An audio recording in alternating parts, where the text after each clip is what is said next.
Assalamualaikum warahmatullahi wabarakatuh. Alhamdulillah. Allahumma sholli wa sallim ala sayyidina Muhammad wa ala alihi washabihi ajmain. Teman-teman, bertemu lagi dengan kita. Semoga penonton tidak bosan-bosannya melihat video saya dan terus dukung.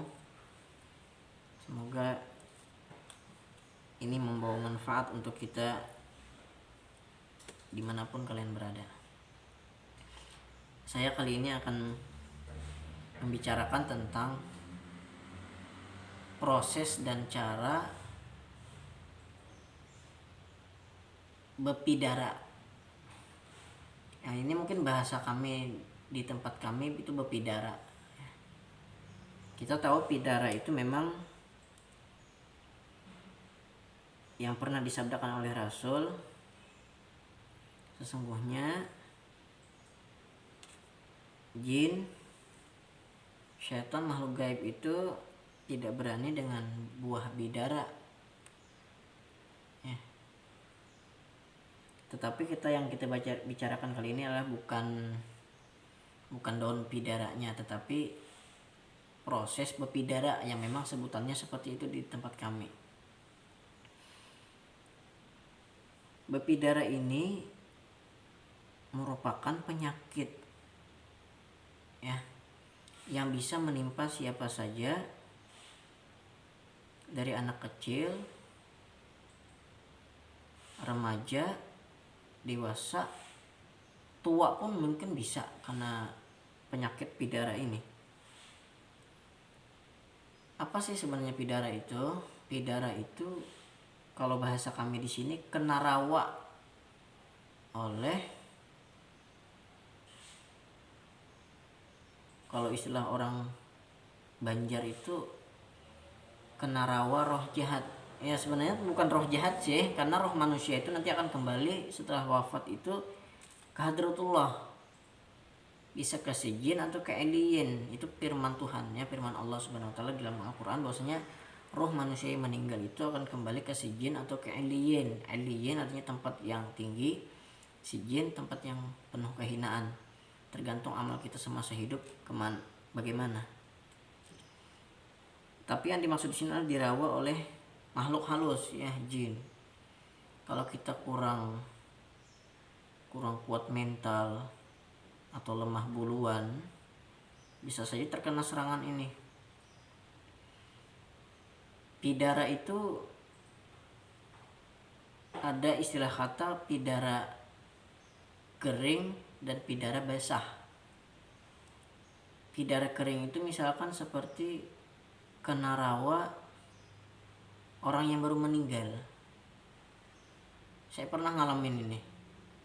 Ketika orang kematian, saya datang hadir untuk kifayah mungkin waktu itu. Tiba-tiba badan panas, pusing-pusing, berat rasanya. Itu salah satu cirinya tuh. Jadi salah satu ciri kita itu kena pidara, badan lemah, pusing-pusing, panas. Akan tetapi ketika kita minum obat untuk misalkan bodrek, untuk sakit kepala, untuk penyakit panas dari apa misalnya, tetap tidak berefek apa-apa, tetap saja sakit, karena penyakit dan obatnya berbeda. Jadi segala sesuatu itu kalau kita obati dengan obatnya, insya Allah dengan pertolongan Allah akan sembuh. Kemudian ada juga pidara basah. Misalkan orang tadi kehujanan, berhujan, tiba-tiba sakit,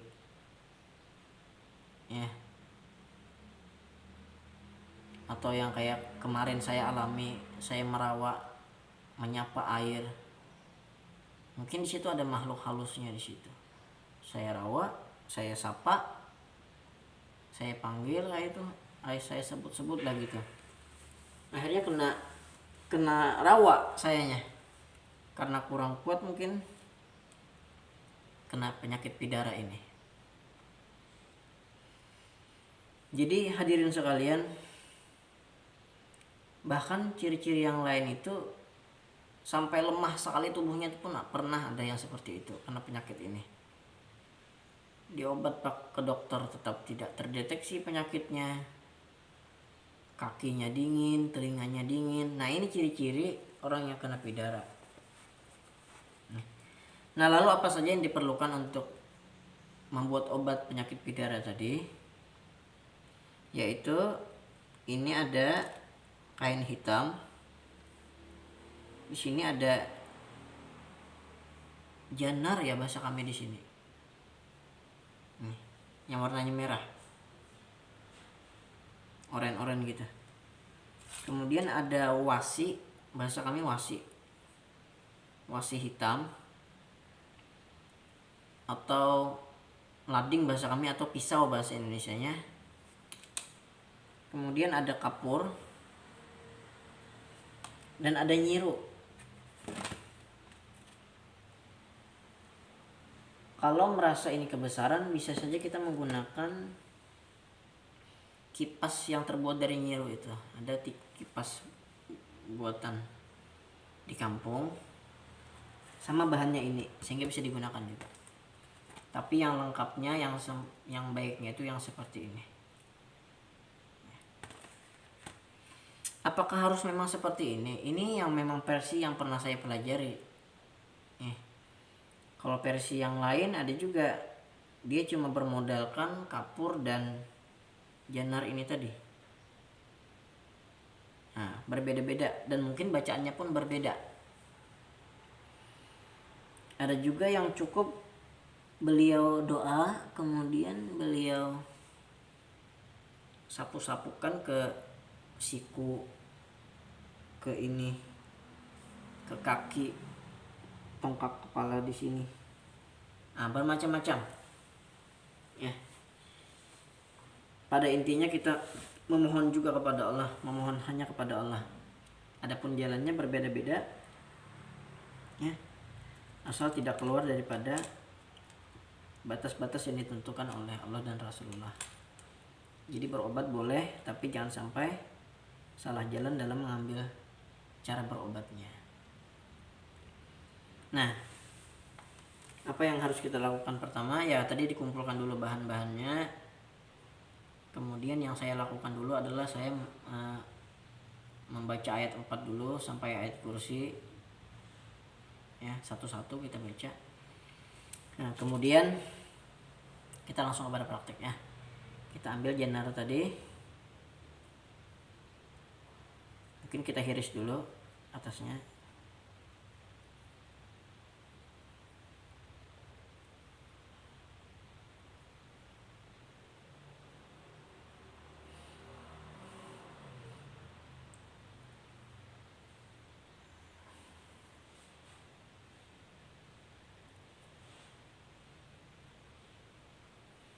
Nah,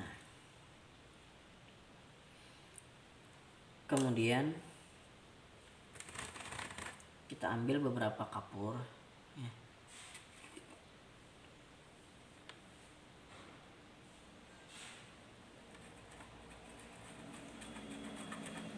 Jadi nyiru ini berfungsi sebagai pandal dulu yang pertama.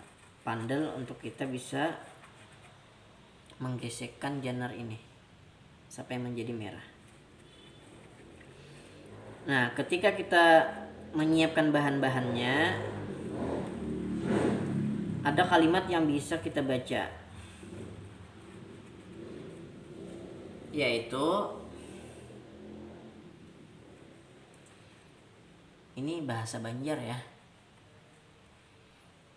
Pidara hanyar, pidara lawas, siapa nama rawa, buruk muntungnya. Bahasa Indonesianya, pidara baru, pidara lama, siapa yang menyapa, busuk mulutnya. Ya mohon maaf mungkin agak kasar ya kalimat ini ya, tapi itulah ilmu orang dulu.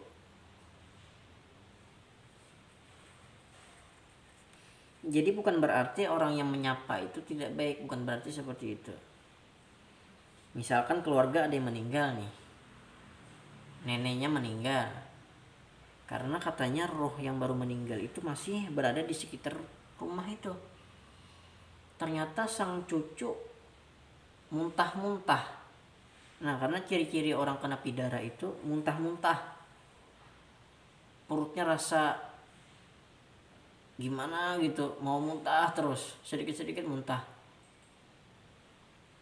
Bisa jadi kena pidara atau kena rawa orang yang meninggal. Jadi bukan berarti orang yang meninggal itu tidak, orang yang merawa tadi orang yang tidak baik, bukan seperti itu. Cuman mungkin karena kondisi fisik kita kurang kuat untuk menerima itu, akhirnya jadi sakit gitu ya. Nah, jadi kita baca tadi, pidara hanyar, pidara rawa, siapa marawa buruk untungnya, bahasa Banjarnya. Kemudian kita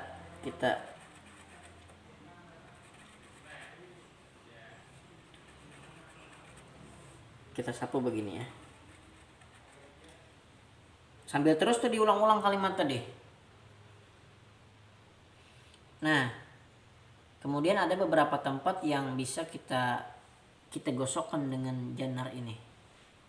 Yang pertama itu bagian kening ya.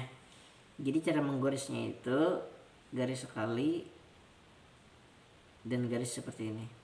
Jadi seperti membuat tanda tambah, bukan salib ya. Kalau salib itu agak kepanjang garisnya di tengah nih ke bawah, itu salib.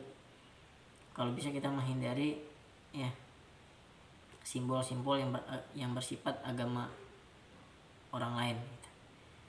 Jadi gambar seperti ada tambah, kita tulis sambil ketika kita menggosok itu sambil kita baca kalimat tadi. Kemudian yang kedua, kita gosok di bagian ulu hati. Nah, di sini. Kemudian kita gosok di bahu ya. Bahu lengan sebelah kanan dulu. Tak gitu. Kemudian di telapak tangan. Nah, kemudian begitu juga di sebelah kiri. Terus kita baca kalimat tadi. Lalu di telapak tangan. Oh iya, setelah di ulu hati tadi, kita ke belakang dulu ya sekali. Di belakang ini kita menggosoknya di antara dua belikat, urat belikat bahu kita di tengah. Nah, baru ke kanan dan ke kiri sampai telapak tangannya. Kemudian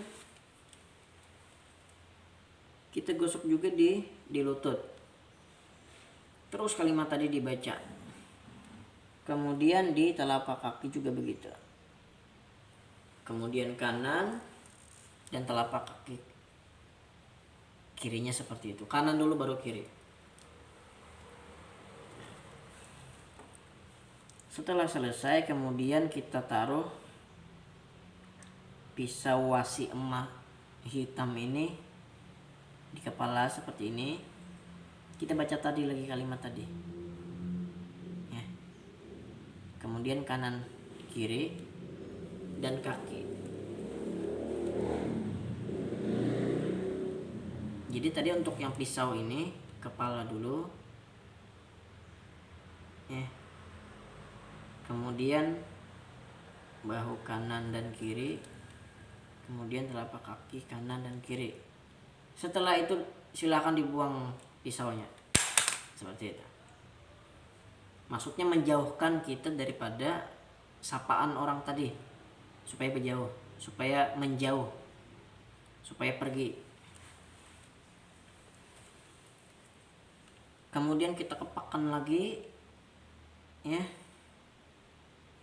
kain hitam di sebelah kanan. Kita baca terus yang tadi kalimat tadi. Nah, 1, 2, 1, 2, 1, 2, 3. Kita buang. Dan yang terakhir kita kepakkan Nyi ini ke mukanya sampai 7 kali ya. 1, 2, 3, 4, 5, 6, 7. Setelah itu dibuang. Nah, insya Allah dengan pertolongan Allah Subhanahu Wa Taala, kalau memang penyakit itu memang kena pidara, insya Allah akan hilang penyakitnya. Karena katanya orang itu yang pernah berobat itu sudah parah sekali kena pidaranya, sampai tidak bisa bangun lagi, sampai digendong naik ke dalam rumah orang yang bisa mempidara. Karena memang itu penyakitnya, ketika diobatin bisa bangun sendiri dia untuk pulang. Nah ya, karena tepat penyakitnya itu dan pengobatannya seperti itu. Inilah versi yang saya pelajari kemarin. Semoga bermanfaat ya. Semoga yang sakit kena pidara ini segera Allah angkat penyakitnya. Dan terima kasih banyak atas perhatiannya, semoga bermanfaat. Akhir kata, wassalamualaikum warahmatullahi wabarakatuh.